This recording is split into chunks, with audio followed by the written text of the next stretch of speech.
কাইয়াং, যার কোনো আবেগ নেই, তার জীবনের একমাত্র ভালোবাসা হল তার দাদি ও পানগিয়ম। কাইয়াং দেখতে পায় তার দাদি দিন দিন বুড়ো হয়ে যাচ্ছেন এবং অসুস্থ হচ্ছেন, যা কাইয়াংয়ের জন্য উদ্বেগের কারণ। কাইয়াং তার দ্বিতীয় ইচ্ছাটি জানায়। সে চায় তার দাদি যেন যুবতী হয়ে যান, ঠিক কাইয়াংয়ের মতো বয়সী।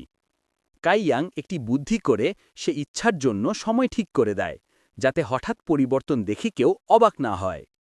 সকালে ঘুম থেকে উঠে দাদি দেখেন তিনি সত্যিই যুবতী হয়ে গেছেন। তিনি খুশিতে আত্মহারা হয়ে যান এবং ডিজাইনার পোশাক পরে সবার সামনে উল্লাস করতে থাকেন। দাদির চরিত্রে এখন অভিনেত্রী আন উনজিন অভিনয় করছেন। যুবতী হওয়ার পর দাদি বা মিজু, নতুন নাম, গ্রামে গিয়ে নতুন জীবন উপভোগ করতে শুরু করেন। তিনি স্বাধীনভাবে ঘোরেন এবং মজা করেন। কিন্তু তার এই নতুন আচরণ কাইয়ংয়ের জন্য নতুন সমস্যা তৈরি করে।